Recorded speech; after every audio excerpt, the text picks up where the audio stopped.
Thank you, Mr Deputy Speaker. Today is World Safer Internet Day, and sadly it's a desperately needed initiative. Social media can be used for a lot of good things, but unfortunately over 15 years we've seen a rising tide of people acting absolutely appallingly on social media, using it as a vehicle to bully, harass and intimidate their fellow Australians.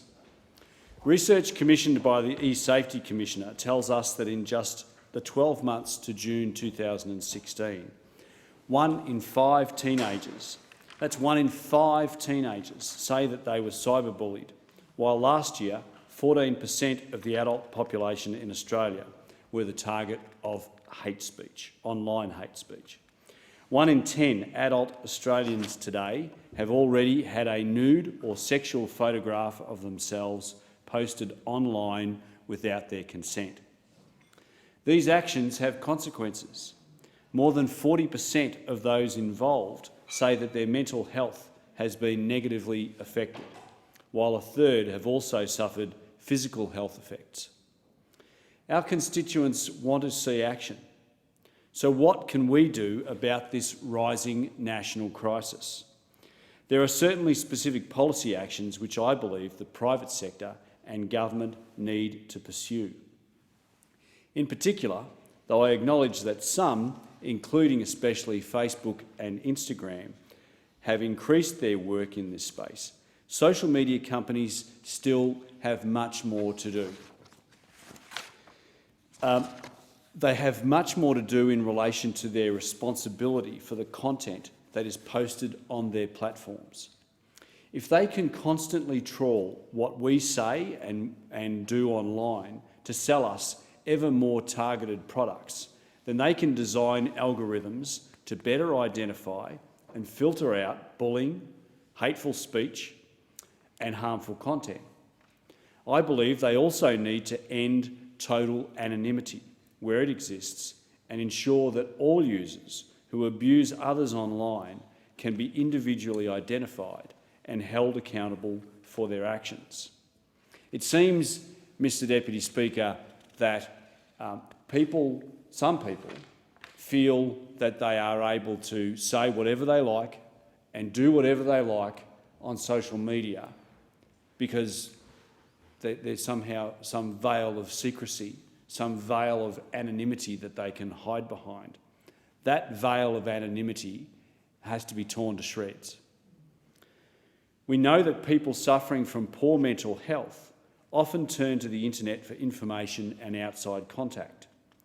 If we can receive push notifications and pop-up chats from sales callers when we express an interest in a product or pass by a shop, or even, it seems now, with the likes of Google Home Assist and things like that, you only need to be talking about something. For instance, Mr Deputy Speaker, you might be in your lounge room with Google Assist or some similar sort of product, and you might be saying to your dearly beloved, I think it's time we invest in a new bed, and hey presto, you'll be bombarded with ads on the internet for new beds, new mattresses. It's really quite scary.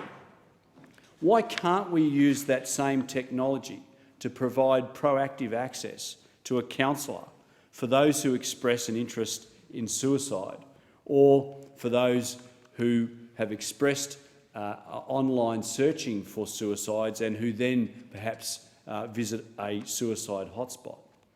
Most urgently, I believe we need to do more to prevent access to websites and social media posts which promote eating disorders and self-harm or facilitate sufferers' conditions. It is absolutely, undeniably unacceptable in today's day and age that we allow people to peddle websites and social media pages which promote self-harm and how one might go about committing suicide, for example.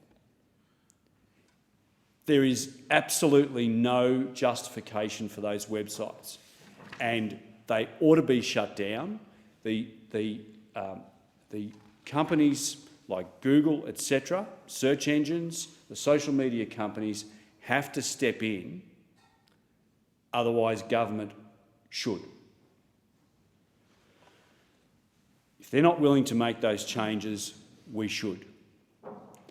Ultimately, it's not through better regulation or technology that we're going to solve this problem, however. It is, after all, the day-to-day attitudes of millions of Australians as they engage on social media which creates our online world. As a society, in the street we don't accept bullying, harassment or abusive language. In general, we don't do it, and if we see others doing it, Australians most often intervene. Face to face, we generally try not to be rude or offensive. We try to act with courtesy and decency, and for most of us, even a little kindness. On the whole, we try to disagree respectfully, and above all, we generally let others quietly get on with their lives in peace. We certainly don't allow people to walk the streets in masks and use their anonymity to spread messages of hate or derision. We don't allow random attacks on strangers for their opinions or try to make others angry or depressed for sport. We don't take every disagreement as an excuse to fire a barrage of vitriol and scorn, and we don't stand idly by while others behave in this way. Yet, a significant minority of us do just that online. The very same people who would thank a bus driver, help a passerby with their drop shopping bags, or disagree rationally and respectfully with perhaps an elected official, some of these people will vilify and abuse, and behind the safety of a computer screen, they will do just that. This is what needs to change. As a society, we must start applying the same standards of respect, courtesy, decency and humanity online that we apply in the offline world. We must start putting social pressure on people who refuse to live up to those standards. That is what World Safer Internet Day is all about. By signing the pledge and making a very public commitment to creating a safer internet, I hope all of us can start to set a conscious example and show the bullies and show the trolls that we as a community of Australians will no longer tolerate this. Mr Deputy Speaker, I've recently taken my own stand against this rising tide of bullying and harassment.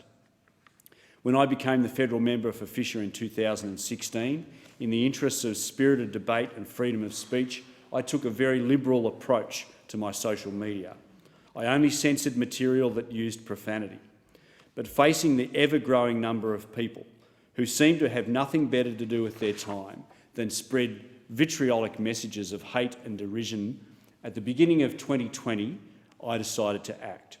From now on, I will not allow anyone, including me, to be abused, harassed, bullied or disrespected on my social media pages. I encourage free speech. I encourage a healthy debate. I encourage my fellow Australians to disagree with me or the government. But I will not allow those platforms for those who choose not to treat each other with basic decency and respect online.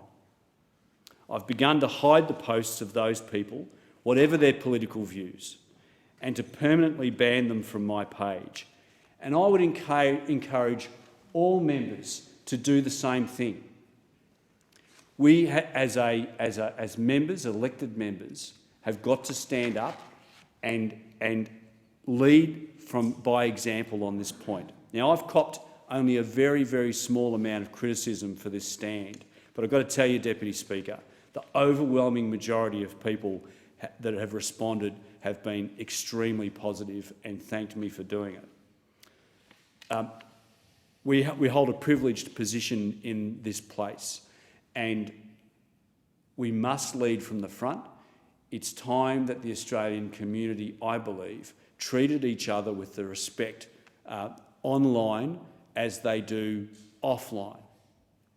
And I think that we've got a place to play in this role, and I really would encourage those opposite, and including my own side, to do just that. So today's a very good day. Internet Day, Safety Day. take the pledge, talk to your kids, do everything you can to keep them safe, and visit www.esafety.gov.au to get some terrific ideas on how to keep you and your family safe.